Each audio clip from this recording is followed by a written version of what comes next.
teman-teman semua, selamat malam. Assalamualaikum warahmatullahi wabarakatuh. Jumpa lagi malam ini di IG Live Series episode kelima.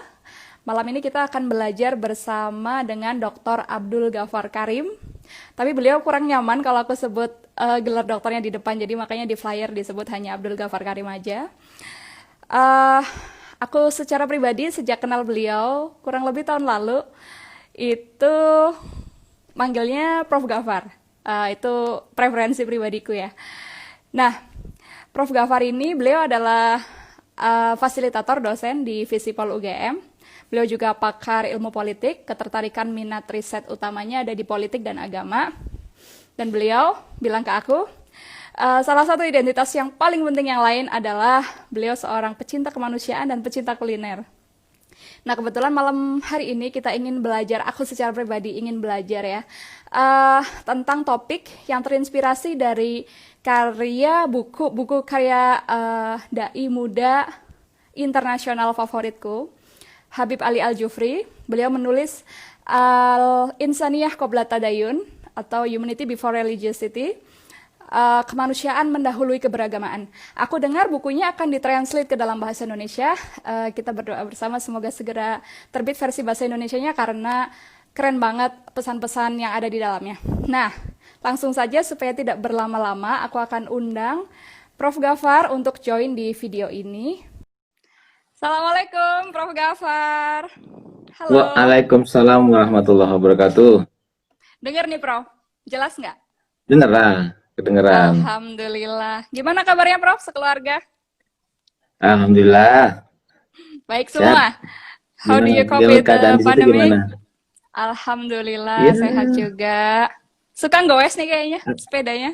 Keren banget. Ya, karena lagi banyak di rumah, punya semua pagi adalah pagi di Jogja, jadinya ya.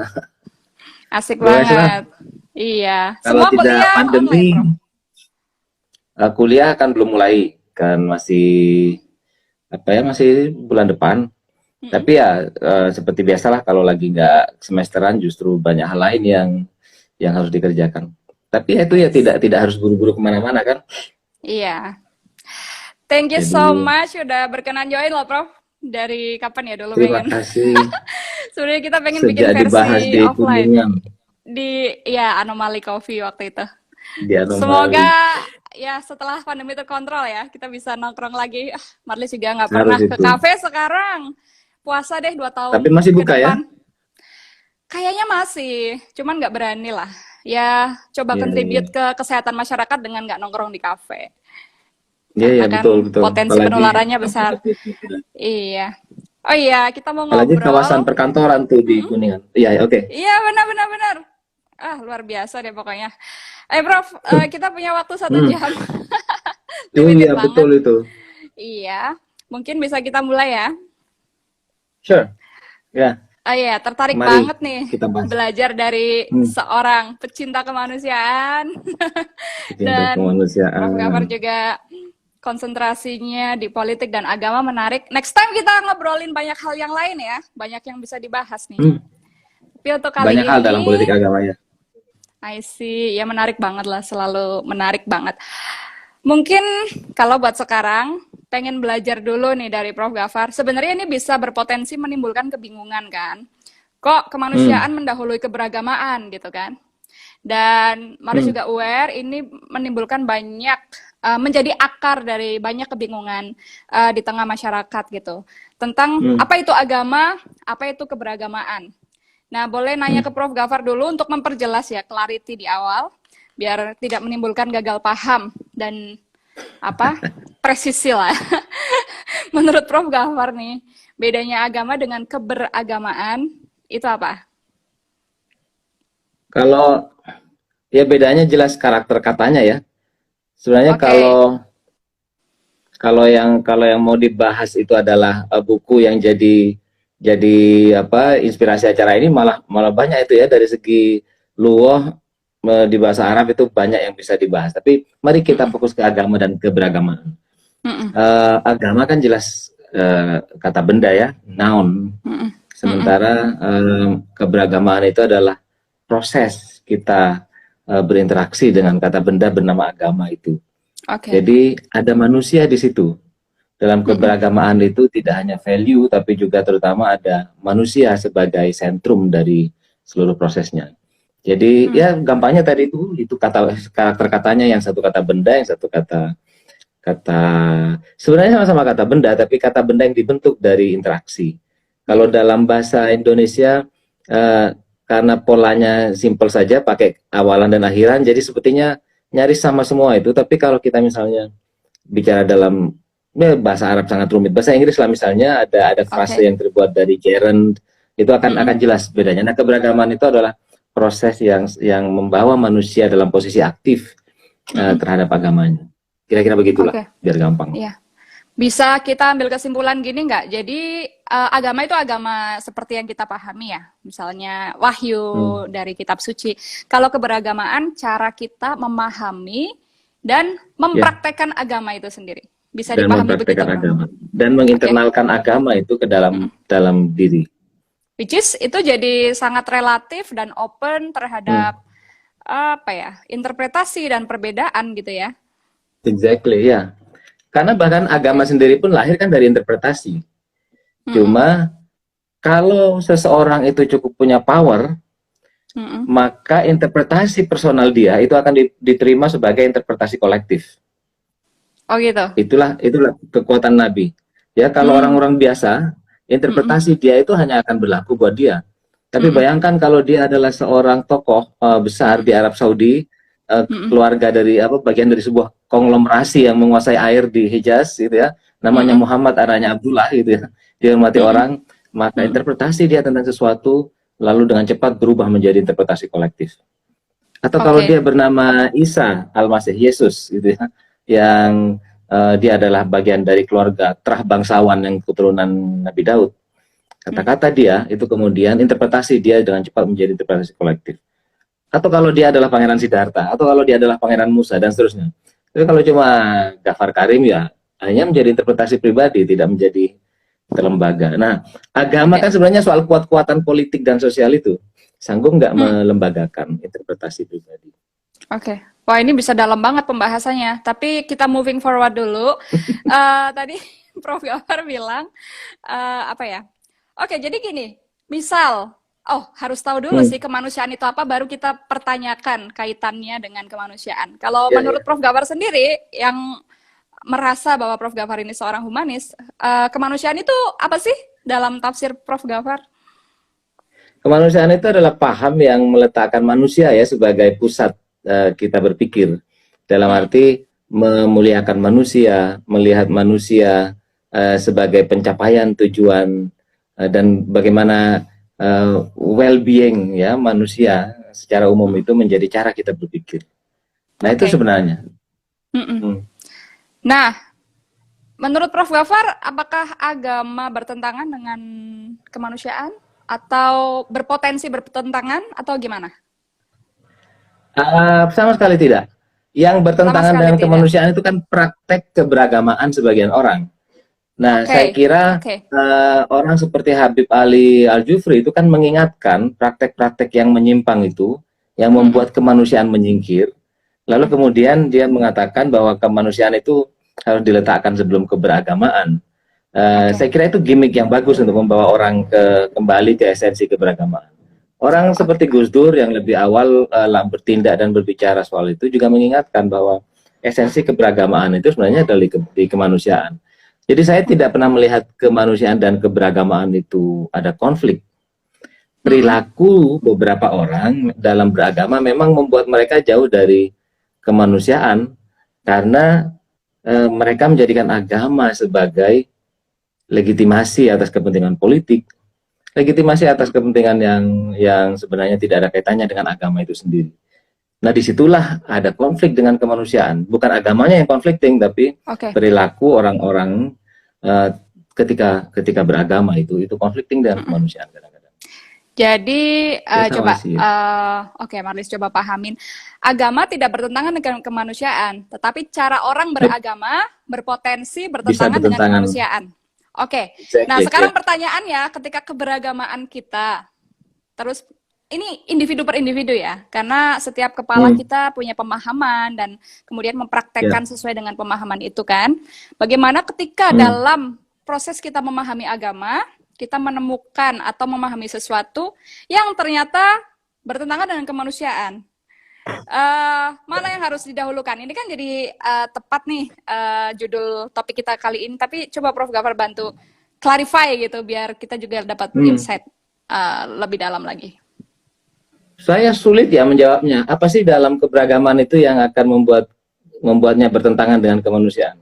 Banyak dong, Prof. Gitu. Contohnya, ketika kita muncul eksklusivisme, merasa aku nggak mau interaksi sama dia karena dia bukan dari Karena agamaku. golonganku. Nah, exactly itu kan pemahaman keagamaan. I mean, Iya, beri iya. kami advice ketika kita menjumpai situasi seperti itu, seharusnya Iya, bagaimana? iya. Ya, menurut saya itu karena agama berada di posisi yang salah dalam perilaku manusia. Jadi agama itu adalah seharusnya itu penuntun yang dibangun manusia dari interpretasi mereka tentang kebertuhanan, tentang siapa dirinya. Lalu kemudian itu menjadi penuntun ke arah yang lebih baik.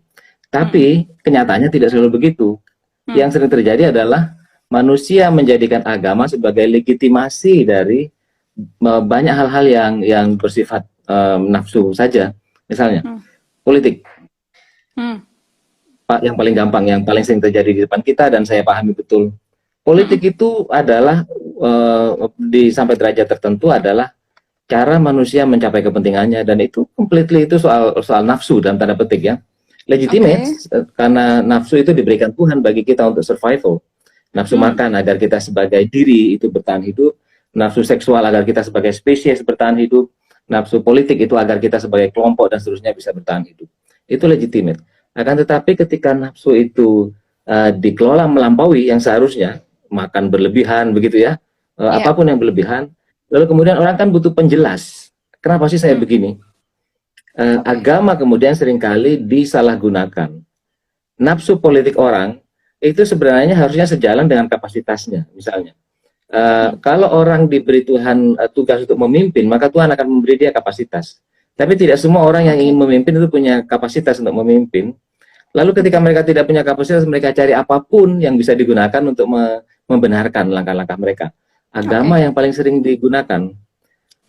Saya kira itu masalahnya ya. Jadi disitulah kemudian kita melihat perilaku yang nampaknya tidak sejalan dengan kemanusiaan. Karena yang ada adalah wujud nafsu individual yang diekspresikan berlebihan. Contoh yang tidak langsung relevan dengan itu. Poligami. Kita primata itu bukan makhluk yang monogamus, terus terang saja. Gimana tuh? Itu dalam arti kita adalah bagian dari makhluk yang suka yang punya potensi untuk poligami. Tapi that's human, manusiawi itu ya. Beberapa poligamis besar itu berpoligami tanpa banyak alasan kok. The Big Bang di belakang saya ini berpoligami dengan berani, ya. Tapi banyak, kelihatan dong. Tapi banyak orang-orang penakut yang pakai agama untuk alasan urusan nafsu poligamis itu untuk bisa diwujudkan dengan legitimate. Saya itu sorry to say, muak betul melihat workshop poligami begitu ya. Gombal banget itu. Lagi muncul nih belakangan banyak. Ajaran agama dijadikan alasan untuk membenarkan perilaku poligamis. Saya kira saya jadi paham kenapa Al-Quran mengapit kata poligami itu dengan takut. Soal beristri banyak itu ada dua takut, wa in khiftum fa in khiftum. Karena memang poligami bukan untuk penakut, bukan untuk orang-orang penakut yang kalau mereka takut lalu mereka gunakan agama untuk alasan. Kalau berani nih kayak orang yang fotonya ada di sini. Itu pemberani itu. Poligami aja santai. Nah, jadi poin saya itulah saat dimana agama jadi seringkali bertentangan dengan kemanusiaan nampaknya. Karena perilaku orang-orang yang menyalahgunakan agama. Soal perang, soal ekspansi juga sama. Begitulah kira-kira. Oke, thank you so much, Prof. Gini, kira-kira menurut Prof. Gafar, ketika tadi orang menjadikan agama sebagai legitimasi dalam politik atau bahkan tadi dalam monogami, poligami gitu ya, menurut Prof. Gafar itu sebenarnya karena sebuah pemahaman yang tadi kita pahami sebagai keberagamaan, memang dia pahamnya begitu gitu, atau Hmm, faktor disengaja gitu. Kalau memang itu adalah sebuah pemahaman, kalau Marlis husnudonnya nih itu karena sebuah pemahaman, ya memang dia pahamnya begitu, gitu. Levelnya, hmm, ngertinya ya segitu, gitu. Nah, yang hmm. ingin coba Marlis tanyakan ke Prof. Gafar, kenapa sih bisa terjadi gagal paham dalam keberagamaan, dalam pikiran orang per orang, gitu? Yang membuat, ya begitulah sekian banyak kerumitan gitu ya. Bahkan seringkali Hmm, para humanis secara global yang pada akhirnya meninggalkan agama merasa agama ini justru destruktif gitu. Dan hmm, kalau dilihat sekilas memang umat beragama mungkin banyak sekali membuat apa ya dengan tafsir-tafsir keagamanya itu perpecahan dan lain-lain, perang dan lain-lain. hmm, Maka hmm. apa ya tanda kutip memuakan gitu bagi beberapa orang. Padahal ini kan Iya, iya, keberagamaannya kan, bukan iya, iya, agamanya gitu. Maka iya. menurut Prof. Gawar apa sih yang bikin gagal paham itu? Kenapa banyak sekali terjadi gagal Ah, paham? banyak ya alasannya, tapi kalau kita kembali kepada esensi tema ini dan dari mana inspirasi judul ini berasal, saya kira ada benarnya Habib Ali Al-Jufri itu mengatakan kemanusiaan harus dikedepankan dari agama, karena yang selama ini mengedepan dari agama itu adalah nafsu-nafsu individual, bukan kemanusiaan. Iya, Saya kira kita tidak, sekali lagi tidak mempertentangkan kemanusiaan dan keberagaman, tapi apa sih yang selama ini ada di depan mendahului keberagamaan. Nah, hmm, saya kira apa yang nampaknya sebagai gagal paham itu sangat boleh hmm, jadi sebenarnya bukan gagal paham, akan tetapi karena orang menyeleksi pemahaman keagamaan menurut kepentingan-kepentingan individualnya, baik politik, oke, ekonomi, lalu kemudian general welfare, general well-being dari kemanusia keseluruhan itu menjadi tenggelam.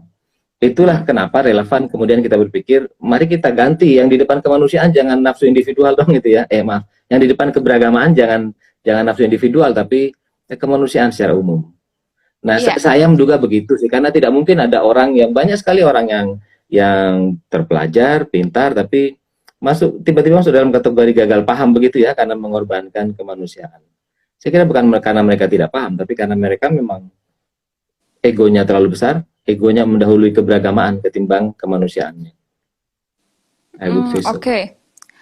Iya, kadang mikir gini ya, Prof. Kalau agama, apalagi dengan keimanan gitu ya, kan jelas nih Hmm, guideline-nya gitu. hmm, Tapi pemahaman kita tentang agama itu kan bisa berbeda-beda tadi itu.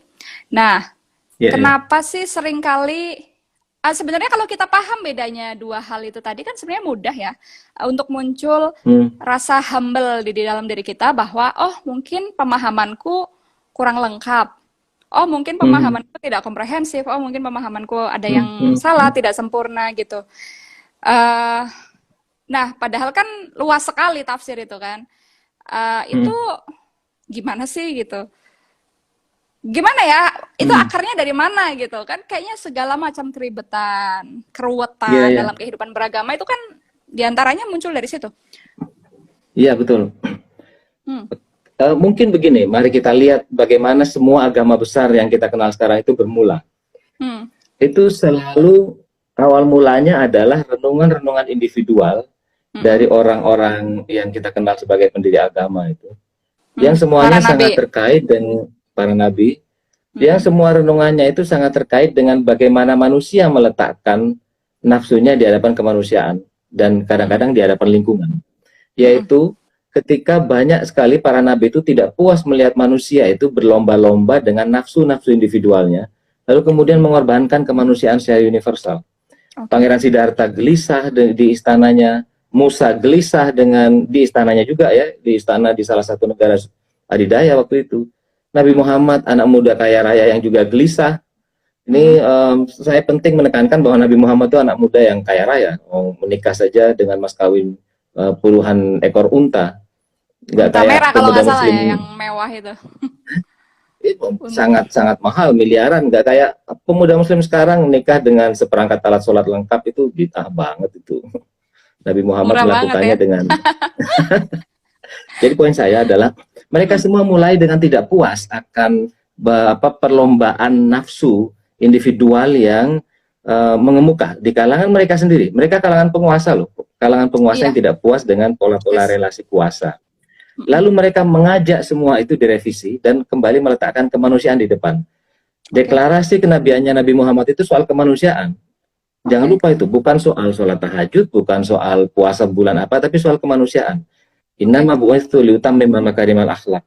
Aku ini diutus untuk mengutamakan kemuliaan akhlak. Uh, para nabi yang lain juga begitu ya. Nabi Isa, Nabi Musa, Siddhartha Gautama, semua sebut saja semua pendiri agama itu mulai dengan merevisi cara kepentingan kolektif manusia diletakkan ketika berhadapan-hadapan dengan kepentingan individu. Mm, Semua ingin membalik itu agar meletakkan kemanusiaan di depan semua yang lain. Nah, di titik inilah saya kira relevansi dari ide kemanusiaan sebelum keberagamaan. oke. Sebelum Berarti keberagaman yang menyimpang itu saja yang sakit. bisa kita simpulkan bahwa para nabi itu sebenarnya para ambasador dari kemanusiaan. I would say so. Sebagai seorang yang merasa humanis, saya merasa pesan intinya para nabi itu adalah humanisme, bukan yang lain-lain. Kemanusiaan. Jangan lupa, ada delay yang panjang dari sejak deklarasi kenabian itu sampai lahirnya ritual, lahirnya sistem sosial itu delaynya lama. Kalau memang ritual Oke. itu adalah esensi agama, para nabi tidak akan mendelay itu. Para nabi Mm-mm. akan settlekan di bulan pertama, minimal di tahun pertama kenabian mereka. Tapi semua menunda kok. Oke. Semua menunda sampai orang-orang siap dengan akhlak yang baru kemudian disuntikanlah ritus, baru kemudian disuntikanlah quote and quote syariah dan seterusnya. Tapi sebelumnya tahap pertama dari proyek kenabian itu adalah meredefinisi cara orang meletakkan kepentingan diri di hadapan kepentingan kolektif. Cara orang meletakkan kepentingan diri di hadapan kepentingan semesta. Karena itulah kemudian yang dipersoalkan lalu akhlak. Nabi Muhammad bicara soal akhlak, perbaikan akhlak dan seterusnya. Baru kapan-kapan itu soal ritual itu dikelola dengan bertahap. Bukan ritualnya Ada tidak penting pertanyaan, akan tetapi itu dulu. ada pertanyaan menarik nih, Prof. Berarti para nabi itu disruptif dong? Iya, ini yang nanya Mas Wetnes. Tapi kita mau jawab pertanyaan Iqbal nggak? Kirain bahasa Oh, Inggris katanya. Iya, para iya. nabi itu disruptif. Para nabi itu adalah aliran sesat di zamannya masing-masing. Betul Iya, itu. gimana tuh? Cerita Karena dong, Prof. uh, Elaborasi dikit. uh, semua nabi kan sebenarnya mengajak orang untuk berbelok dari tatanan yang perlahan-lahan itu nampak benar, tapi sebenarnya menyimpang. Iya. Karena itu mereka semua dituduh sesat. Beberapa nabi dipersekusi, Iya. diusir dari kampungnya, dan itu masih ringan. Beberapa nabi dieksekusi. Orang-orang seperti diperdebatkan, misalnya Nabi Isa, orang Islam tidak percaya bahwa Nabi Isa dieksekusi, Kristen percaya. Tapi yang lain misalnya Nabi Zakaria itu Oh, dieksekusi, Nabi Yahya sore. dieksekusi. Exactly. Apa tuduhannya? Tuduhannya sesat karena mereka Iya. mendisrupt pola-pola keberagaman yang makin menyimpang, Oke. yang tidak lagi meletakkan kemanusiaan di depan. Iya Iya. betul, bukan cuma disruptif ya, Iya. sesat kalau kata kaumnya masing-masing dulu. Ini pesannya kan profound banget ya. Kalau para nabi ini ambasador dari kemanusiaan gitu. Nah, Prof. Ya, Gafar sendiri seorang pengajar dan mungkin banyak experience lah pastinya dengan melihat realitas di lapangan. Kira-kira apa celahnya atau lubangnya tuh di mana sih? Kenapa seperti ada gap gitu? Kadangkala ketika hmm. apalagi dengan munculnya eksklusivisme beragama gitu. Kira-kira lubangnya di mana yang bikin pemahaman ini kok tidak benar-benar mainstream gitu di depan. Kadang orang malah menghadap-hadapkan kemanusiaan dengan agama gitu. Kalau kita mensupport kemanusiaan seakan-akan kita dianggap tidak agamis gitu. Itu di mana lubangnya kalau kata Prof? Kalau menurut saya loophole-nya sama seperti barangkali loophole yang dilihat oleh para nabi yang disruptor itu ketika zamannya kelihatan berubah, kelihatan tidak benar, yaitu mereka merasa keberagamaan itu makin meminggir, makin lebih banyak berkutat dengan simbol dan ritus ketimbang esensinya. misalnya ini contoh saja betapa bahayanya simbol dan yang lepas dari esensi. Paganisme di Timur Tengah itu tidak pernah awalnya bukan soal menyembah menyembah apa pagan, tapi yang mereka mereka sembah awalnya adalah keseimbangan alam, Oke. kedigdayaan alam ya. Hmm. Karena itu lalu mereka mencari simbol. Kalau hujan begitu bermanfaat, kalau angin begitu berguna, Mm-mm. pasti dong ada faktor, ada kekuatan. Itu kan sebenarnya sangat Iya. uluhiyah itu. Oke. Tapi apa faktornya? Lalu kemudian dibuatlah dewa pengatur angin. Masih benar sampai di situ, betul ada pengatur angin. Tapi Mm-mm. lalu, oke, mari kita simbolkan. Lama-lama dalam ratusan ribuan tahun, simbolnya ini yang disembah, yaitu patung dewa angin. Itulah yang Oke. menyimpang. Jadi penyimpangannya sama sampai sekarang, yaitu ketika sesuatu yang lahir sebagai cara simbolik untuk menyampaikan ide, lalu kemudian kita sembah seolah-olah itulah esensinya. Oke. Itu sama, misalnya yang simpel saja. Kemarin masa pandemi orang dilarang sholat tarawih berjamaah Oke. Mm-mm. karena pandemi. Mm-mm. Ini sholat tarawih itu cuma ujung saja dari seluruh proses keberagamaan. Ujung. Yang nggak dikerjakan juga nggak apa-apa. Tapi orang Oke. ribut karena menganggap ini esensi. Esensi berpuasa adalah sholat tarawih, dan sholat tarawih itu harus rame-rame gitu ya, sehingga Mm. bahkan ketika ada sesuatu yang alamiah yang seharusnya membuat mereka tidak berkumpul, itu mereka Mm. tidak percaya. Karena yang simbolik itu penting. Nah, saya kira ini loophole-nya ya, ketika orang Oke. pelan-pelan membiarkan diri kegeret ke arah permukaan, lalu makin lama makin simbolik. Oke. Ya, misalnya Arab itu cuma tempat inkubasi gagasan, tapi kalau Mm. Arab dianggap sebagai esensi keberagaman itu menyimpang. Saya kira dalam keadaan kayak gini, biasanya Tuhan lalu akan menurunkan nabi baru.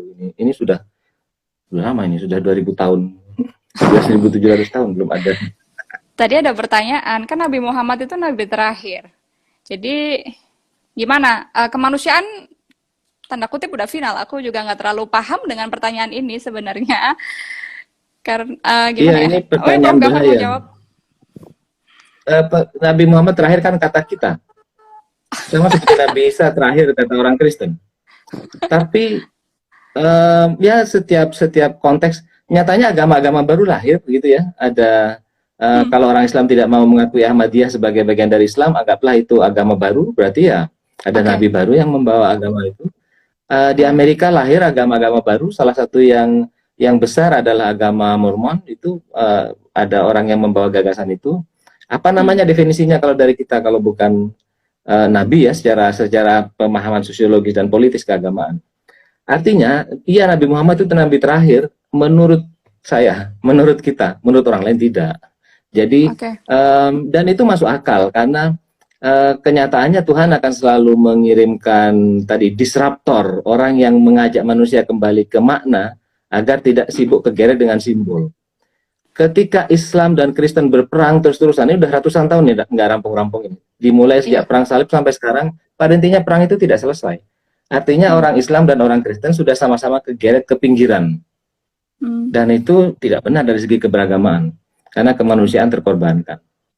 Oke. Itu kalau kita mau berpikir agak nakal ya. Tapi sebagai orang yang beriman ya saya akan mengatakan, no, no, no. Nabi Muhammad adalah Nabi terakhir. Oke. Jadi Prof Gafar ini seorang Muslim yang beriman pada kenabian Nabi Muhammad sebagai nabi terakhir. Catat ya. Catat. Oke. Gini Prof, yang Prof Gafar amatin dari keberagamaan kita secara kolektif ya tentunya, kalau orang per orang ya nggak bisa kita komen satu orang per orang gitu. Secara kolektif, kalau menurut Prof Gafar itu seperti apa? Aku kan bidangnya di kebijakan publik ya Prof. Aku punya keyakinan bahwa uh, ini kekuatan besar ya umat beragama yang harusnya bisa berkontribusi terhadap kemaslahatan kemanusiaan universal, terhadap pembangunan uh, global gitu ya. And I believe arahnya ke Hmm. sana. Tapi at the same time kalau nggak benar juga bisa berpotensi merusak gitu. Nah, Ya, Prof Gawar ya. melihatnya realita hari ini itu seperti apa gitu. Nanti aku akan tanyakan lebih lanjut bagaimana kita meningkatkan kekuatan itu, modal umat beragama supaya benar-benar berkontribusi terhadap pembangunan kemaslahatan kemanusiaan. Tapi Prof Gafar, insight-nya hari ini melihatnya seperti apa sih umat beragama itu? Aku mau spesify ke Muslim nggak ya? Um, Karena Prof Gafar kan Muslim gitu. ya, ya. Dan saya kira yang baik ya. Mm-mm. No, GR banget. No, Aku surprise, saya ternyata ini obrolan serius banget jadinya. I hope mudah dipahamin. Oke. iya iya, itu berat tadi pertanyaannya ya. Saya harus mikir nih sebentar. Saya nggak yakin saya Hmm. tahu jawabannya. Tapi Eh, saya selalu meyakini dari dulu sampai sekarang problematika keberagaman itu tidak terletak di agamanya itu sendiri. oke. Agama beda dengan Problematika keberagaman. Oke. Mm-mm. ya, problematika keberagaman itu terletak di cara manusia memperlakukan agama. Oke. Apakah sebagai guidance untuk menguatkan kemanusiaan ataukah sebagai legitimator atas kepentingan-kepentingan mereka. Oke. Mari kita lihat satu fakta paling besar di dunia, yaitu penyebaran agama Islam dan agama Kristen. Hmm. Agama Islam dan agama Kristen menyebar seluas ini, itu Mm-mm. terjadi setelah para pendirinya tiada.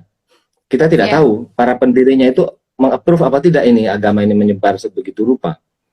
Hmm. Yang jelas penyebaran agama Islam dan Kristen itu sama-sama mengikuti ekspedisi dagang dan ekspedisi militer, Hmm. ekspansi ekonomi dan ekspansi politik manusia. Jadi sejak awal ada nafsu di situ, ada nafsu dan nafsunya bukan nafsu yang mulia, itu nafsu penundukan, nafsu-nafsu kolonialisme ya. Kalau kita pelajari sejarah, agama Kristen menyebar pada era yang disebut sebagai the Age of Discovery, penemuan dunia baru.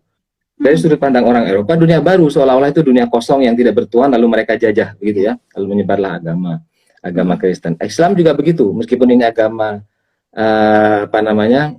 lebih mudah, tapi sebenarnya ekspansinya di beberapa tempat itu lebih cepat daripada agama Kristen, karena didukung oleh armada kapal yang kuat. Jadi poin saya sebenarnya ada nafsu politik ekonomi yang kalau kita bicara secara global ya, yang Hmm. membuat agama menyebar melampaui relevansi ekologisnya.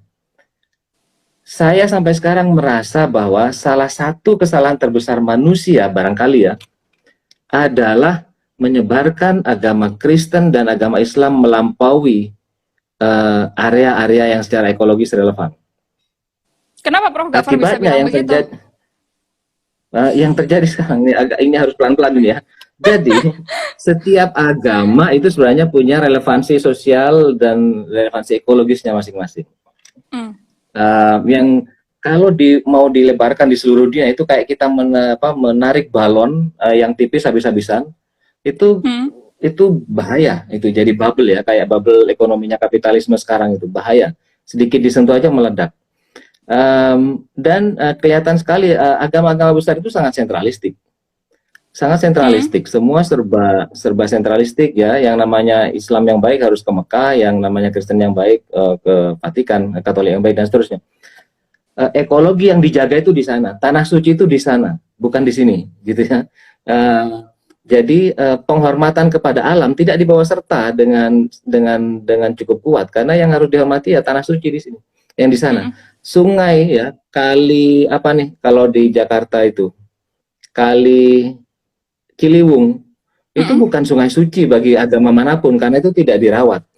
Ya. Coba kalau misalnya entah agama Islam, agama Kristen, agama Buddha rebutan mengatakan Ciliwung kali suci gitu ya, lalu Hmm. dijaga kebersihannya sama seperti orang Islam menjaga sumur Zam-Zam, itu Hmm. agama jadi kelihatan relevansi ekologisnya. Ini agak harus dibahas pelan-pelan. Tapi poin saya Ya. adalah ada resiko hilangnya relevansi ekologis ketika agama Islam dan Kristen disebarkan melampaui konteks-konteks sosiologis dan ekologisnya semula, hanya karena ada peluang yang disediakan oleh ambisi-ambisi militer dan ambisi-ambisi perdagangan manusia. Ya. Tapi Itu Prof contoh kembali lagi. global. Hmm. Ya, Hmm. kembali lagi kalau ke tadi ya, misalnya deskripsi dari Habib Ali Al-Jufri itu kan sebenarnya Hmm. yang Prof Gafar ceritain tadi semua itu kan keberagamaan kan, bukan Ya, ya, agama itu sendiri. bukan Karena itu, agama itu sendiri. ya kan? So Ya. jadinya relevan dong dengan apa yang mungkin ingin coba Marlis elaborasi dari Prof Gafar. Gimana caranya supaya kita meningkatkan ya atau memperbaiki Hmm. keberagamaan kita Ya, ya. yang Hmm. supaya suportif terhadap kemanusiaan seperti tadi Prof Gafar bilang, perbaikan kelestarian lingkungan gitu. Hmm. Gimana tuh caranya? Satu bisa orang per orang, bisa sebagai komunitas, misalnya komunitas Muslim, Mm-mm. how we can be better. Em, saya kira kita karena saya orang Islam ya, saya menggunakan konteks Islam sebagai rujukan. Saya kira Mm-mm, kita kembali saja kepada apa yang dideklarasikan oleh Nabi Muhammad bahwa mm-mm, yang akan dia perbaiki itu adalah akhlak manusia.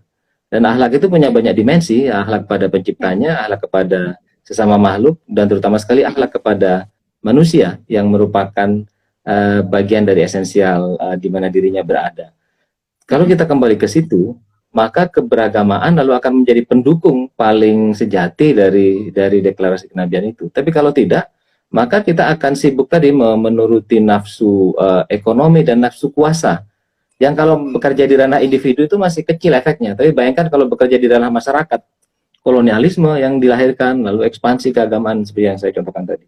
Jadi bayangan saya setiap agama kan punya pilihan-pilihannya sendiri. Tapi sebagai Muslim saya memilih untuk kembali kepada deklarasi kenabiannya Nabi Muhammad bahwa akhlaklah yang akan dia perbaiki. Dan kalau sudah bicara akhlak kita otomatis berbicara manusia karena akhlak itu adalah mm-mm. cara kita berinteraksi dengan pihak lain dan pihak lain yang paling relevan dengan kita adalah manusia. Cara kita menolong manusia, cara kita bersikap kepada manusia itu harusnya mendahului banyak hal. Mm-mm. Saya kira itulah kuncinya. Mari kita menjadikan akhlak sebagai standar.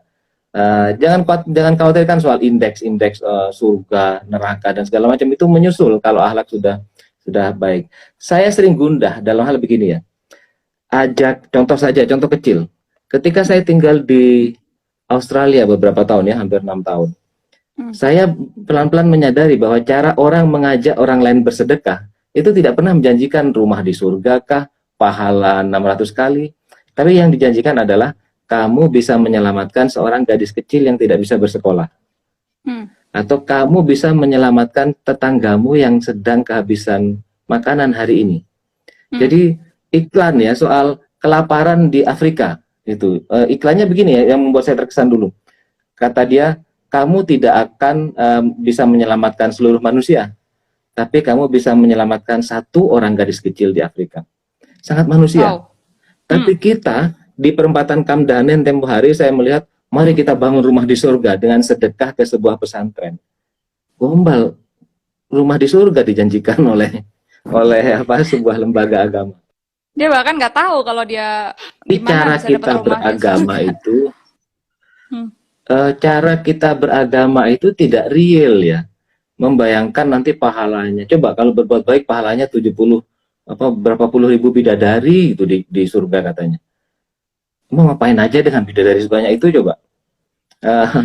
Yang hayal aja yang nggak jelas itu. Kenapa kalau berbuat baik kita tidak membayangkan efeknya langsung kepada manusia? Kalau kita sedekah hari ini 1 kilogram beras, maka kita akan bisa memberi makan satu keluarga selama mungkin 1 bulan. Jangan khawatirkan soal rumah kita di surga, itu kalau memang sudah ada jatahnya akan ada aja. Poin saya, cara kita mengkomunikasikan perbuatan baik, itu sama sekali tidak meletakkan manusia itu forefront, tapi meletakkan nafsu kita akan pahala, nafsu kita akan rumah di surga. Jadi kita yang ada di benak kita ketika memberi. Nah, sementara yang saya gambarkan tadi, seharusnya kalau kita mengajak orang lain memberi, yang kita bayangkan adalah orang yang diberi. Ya, kalau kita memberi sebegini, kita akan meringankan beban dia untuk ngapain. Bukan soal aku dapat pahala apa, tapi kan kita sibuk banget dengan dapat pahala. Saya itu nggak suka banget menghitung pahala rumah di surga kayak aduh ya ampun. Itu sih, itu menunjukkan orientasi kita.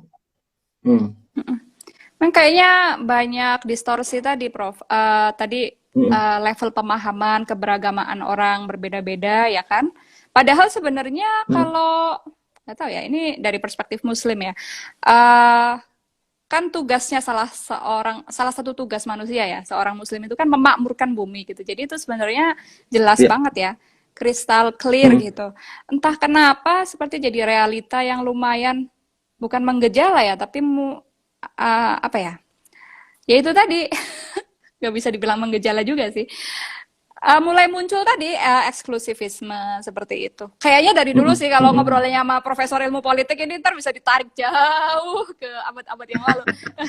I mean I'm talking very Simple banget gitu dengan realitas sekarang gitu loh, Prof.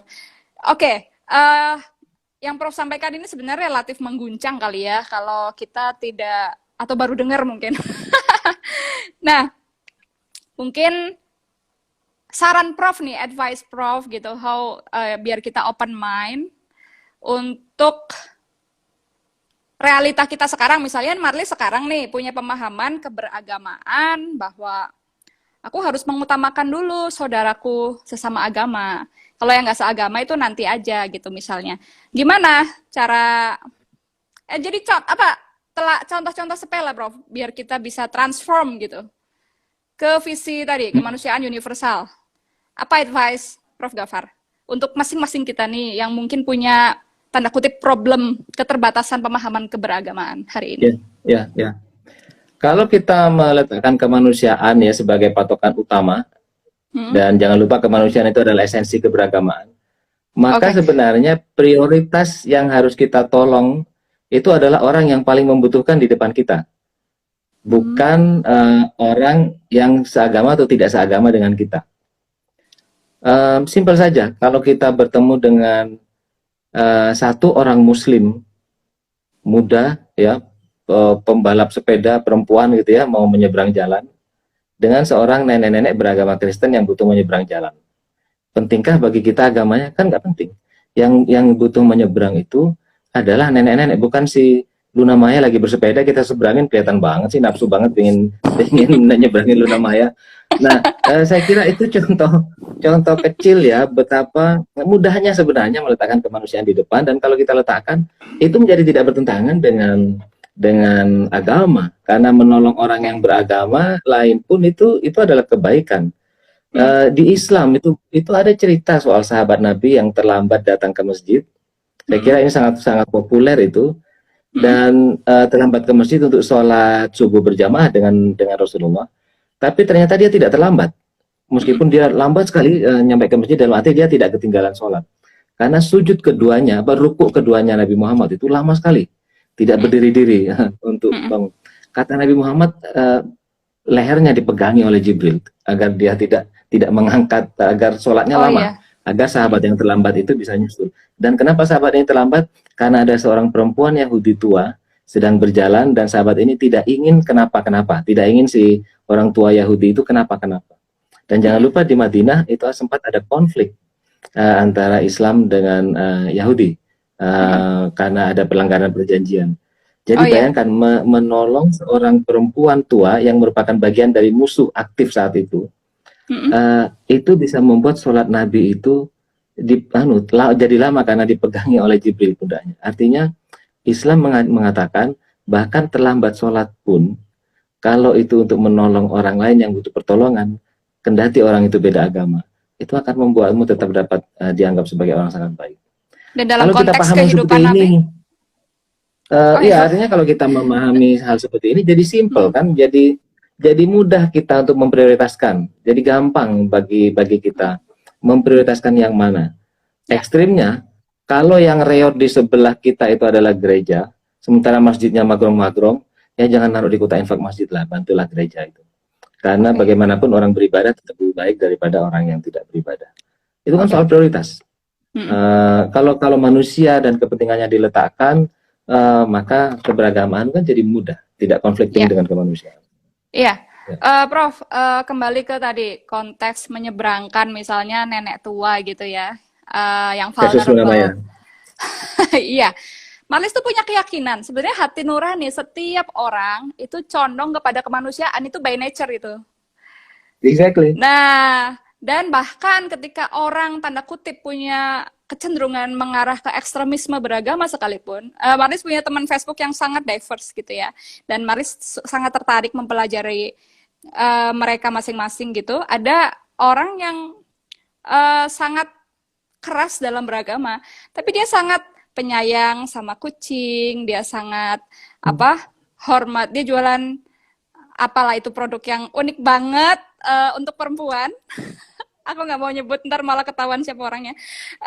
Padahal dia itu paham keagamaannya adalah memarginalkan perempuan, mensubordinasi perempuan gitu. Maka gini, Maris punya merasa bahwa sebenarnya manusia itu condong kepada kemanusiaan gitu. Tapi kenapa ya ketika ditilik cara berpikirnya, ditilik pemikiran keagamaannya, kok beda gitu dengan kecondrongan manusiawi hati nuraninya gitu. Gimana sih cara membuat sinkron gitu kan sebenarnya mudah mengajarkan kemanusiaan karena orang udah condong ke sana gitu. Tapi kok kadang di level pemikiran kok bisa mengerikan gitu. Itu gimana sih Prof cara apa ya? Meningkatkannya lah biar apa sih? Sama lah gitu antara Saya sering mengalami yang seperti itu juga. Karena itu saya sudah agak lama tidak terlalu percaya bahwa manusia memang bisa dikotak-kotakkan oleh pemahaman teologisnya semata-mata. Bahwa yang sana pasti baik, yang sini pasti tidak baik, dan seterusnya. Karena setiap manusia punya potensi untuk memuliakan kemanusiaan. Dan kalau dia memuliakan kemanusiaan, bagi saya itulah kunci utama untuk membuat dia menjadi baik selebihnya. Tapi kalau dia tidak memuliakan kemanusiaan, dia misalnya mengizinkan kekerasan, dia atas nama paham keagamaan, dia tidak ragu misalnya mengambil nyawa. Jangan lupa nyawa setiap orang itu diberikan langsung oleh Tuhan, ya. Tapi ada yang menganggap nyawanya boleh diambil hanya karena beda pemahaman keagamaan. Nah, itu penyimpangan saja, penyimpangan yang serius dari semua gagasan. Begini, semua aliran pemikiran keagamaan, saya yakin pasti dimulai dari niat untuk melihat manusia bisa menjadi lebih baik, bisa membuat manusia lebih baik, apapun itu, karena semua lahir dari pemikir, ya. Siapapun, sebut kata yang sekarang menjadi gerakan paling ekstrim, itu yang melahirkan gagasan awalnya adalah pemikir. Pasti mereka menginginkan, masyarakat ini kok tidak baik sih, mari saya perbaiki. Pasti tujuannya begitu. Tapi kemudian ada distorsi tentu saja. Ada pengerasan dalam tindakannya yang membuat ide yang semula bagus itu menjadi menyimpang, apalagi kalau itu terkait dengan kontestasi politik, ya, yang memang mengharuskan manusia berkonflik. Nah, itulah yang membuat saya yakin bahwa sebenarnya manusia itu semua, siapapun, apapun aliran pemikiran dia, apapun aliran fikroh keagamaan dia, itu punya potensi untuk menjadi baik. Orang baik itu ada di mana-mana. Ketika kita berpikir seperti ini, maka kita lalu mudah mengizinkan diri untuk menjadi baik kepada orang lain siapapun. Akan beda ceritanya kalau kita belum sudah menganggap, aduh orang si A itu pasti jelek deh, gitu ya. Lalu kemudian kita sendiri yang jadi jelek kepada mereka. Oh, orang Hizbut Tahrir pasti jelek deh. Lalu kemudian yang jadi jelek itu sebenarnya adalah kita. Dan orang lain manapun. Karena itu saya selalu tidak pernah ragu-ragu untuk mengkritik meskipun itu kelompok saya sendiri. Kalau dia tidak sejalan dengan kemanusiaan, saya kritik. Orang yang satu kelompok dengan saya pun tidak maha benar kok, tidak maksum. Jadi belum tentu benar. Kalau ada orang di kelompok saya melakukan kekerasan, saya tidak akan bikin tagar saya bersama nganu gitu, ya, untuk membenarkan kekerasan dia. No, kekerasan ya tetap kekerasan. Kalau kita berpegang pada kemanusiaan, maka kita tidak akan menyetujui kekerasan bahkan yang dilakukan oleh kelompok kita sendiri. Karena itu tadi, kita perlu berangkat dari asumsi bahwa di kelompok manapun pada esensinya itu isinya adalah orang-orang baik dengan tujuan yang baik, cuma kadang-kadang ada distorsi. Berarti penting dong, Prof, untuk masing-masing kita dalam inline paralel dengan memahami, menjalankan keberagamaan, juga belajar lebih dalam tentang kemanusiaan. Peluangnya seperti apa? Biar, setiap orang kan potensi akses terhadap informasi dan lain-lain kan berbeda-beda kan. Sedangkan relatif banyak orang, sebagian besar orang di dunia ini bahkan, apalagi di Indonesia, itu beragama gitu. Gimana sih menginline-kan ini? Kan kita akan sulit untuk memahami standar kemanusiaan kalau kita nggak paham apa itu kemanusiaan, seperti apa, bagaimana gitu. Begini, sekali lagi sebagai seorang Muslim, saya percaya bahwa Tuhan tidak membebani kita melampaui apa yang ada di diri kita. La yukallifullahu nafsan illa usaha. Kita tidak dibebani sesuatu. Kalau informasi dan kemampuan kita sedikit, saya yakin Tuhan tidak membebani kita dengan tugas-tugas kemanusiaan yang besar. Kalau kenapa Habib Ali Al-Jufri bisa menulis dengan sehebat itu, ya karena Allah sudah memberinya kapasitas untuk melakukan itu. Yang tidak sampai situ tidak harus melakukan itu. Kenapa Gus Dur berani bertindak atas nama kemanusiaan? Ya karena sudah diberi bekal oleh Tuhan. Yang tidak diberi tidak harus sampai ke level itu. Yang kecil-kecil saja. Jadi setiap manusia menurut saya bisa berperan atas nama kemanusiaan di levelnya masing-masing. Masalahnya adalah sekarang banyak orang mau mengambil peran di level yang dia tidak punya kapasitas. Kalau dia tidak belajar agama secara tuntas, jangan jadi penceramah agama. Kan gampangnya gitu, kapasitasnya nggak ada di situ. Kalau pegangan dia baru motor 60 cc, itu pun motor bekas tahun 60-an, jangan daftar GP deh yang motornya 1000 cc, itu beda. Nanti misuh-misuh lagi begitu melihat Valentino Rossi ngebut miring-miring, dibilang sesat Valentino Rossi, harusnya beloknya kayak gini caranya. Kita tidak punya kapasitas. Jadi kalau kapasitas kita sedikit, informasi kita sedikit, maka kemanusiaan kita tugasnya adalah pada lingkup kecil. Jadi saya tidak khawatir soal tidak semua orang punya akses informasi, karena kalau memang sama Tuhan disaring aksesnya ke informasi, berarti tugas dia memang yang kecil-kecil aja, sekitarnya saja, berkemanusiaan di sekitarnya, begitulah. Jadi ada PR untuk masing-masing kita. Dari yang Prof sampaikan tadi, aku ambil kesimpulan, perlu mawas diri ya, sejauh mana kemampuan kita, kapasitas kita. Kadang ini problemnya jadi banyak keributan karena orang nggak mawas diri gitu dengan apa yang dia mampu, terus dia go beyond that, ya kan? So mungkin take away gitu, pesan sebelum kita tutup dari Prof Gafar untuk kita semua yang sekarang mendengarkan atau nanti akan mendengarkan, menyimak nyusul terkait bagaimana sih kita menjalankan keberagamaan ini, how we can be more humble, become positive force for the universal values, kemanusiaan universal. Bagaimana sih supaya kita yang satu orang atau satu umat ini, masing-masing kita bisa, instead of bagian dari problem gitu. Kan banyak sekali keberagamaan yang tidak tepat menjadi problem gitu, seperti problem ekstremisme dan lain-lain, itu benar-benar bikin semua negara kelimpungan, literally kelimpungan gitu untuk tackle gitu. Gimana supaya kita jadi supporting untuk kemanusiaan? Kasih advice buat kita. Kalau kita meyakini Tuhan dan kita meyakini keberagamaan, maka sebenarnya yang kita yakini itu adalah perintah untuk menata hubungan dengan manusia. Karena terutama agama itu, semua agama, kesamaan yang ada di semua agama tanpa terkecuali, itu adalah penataan hubungan manusia. Ada perbedaan soal apakah agama itu menata hubungan dengan Tuhan, karena tidak semua agama berbicara tentang Tuhan secara eksplisit. Ada perbedaan soal alam, soal bagaimana mendefinisikan alam. Yang tidak berbeda adalah semua agama itu berbicara tentang cara berbuat baik kepada manusia yang lain. Nah, kita pegang saja itu. Kalau kita punya kapasitas besar, ilmu agama yang lengkap, luas seperti Habib Quraisy Shihab, Habib Ali Al-Jufri, maka kita katakan dengan cara yang mengesankan agar bisa memanusiakan manusia dan mengedepankan kemanusiaan. Kalau tidak, mari kita bertindak saja sebagai manusia yang seutuhnya, yang berbuat baik kepada orang-orang sekitar atas nama agama. Jangan sebaliknya menjadikan agama sebagai alasan untuk memaksakan keinginan kita kepada orang lain. Makasih banyak Prof. Jadi kalau bisa ditarik 1-2 kata, bukan mau menyimpulkan ya, karena ini luar biasa luas, tapi just take away for myself dan buat teman-teman yang lain biar lebih sederhana. Kita ini kan beragama ya, lalu kan kita mengimani Tuhan dengan cara beragama. Kalau kita mau beragama dan konstruktif, kita harus pastikan bahwa itu inline dengan kemanusiaan. Kalau di dalam diri kita ada suatu pemahaman atau praktek keberagamaan yang ternyata tidak sesuai dengan kemanusiaan, maka kita perlu menilik ulang pemahaman kita. Ya nggak, Prof? Berarti mungkin itu ada bagus yang sekali salah kalimat terakhir dengan... itu. Thank you so much. Ini memastikan pemahaman aku dari obrolan dengan Prof Gafar nggak salah nih. Jadi sebenarnya simple ya, Prof ya. Always revisit to ourselves ya, pemahaman kita, cek dan recheck barangkali ada. Karena sebenarnya simple banget. Kalau nggak inline dengan kemanusiaan berarti ada yang salah kan gitu. Dan para nabi tadi aku menarik banget. Para nabi adalah ambasador dari kemanusiaan. Kalau kita mengikuti para nabi, berarti kita juga harus support kemanusiaan. Gitu ya, Prof? Exactly. Kalau sampai agama kita membuat benci pada manusia, berarti ada yang salah dari cara kita memperlakukan agama itu.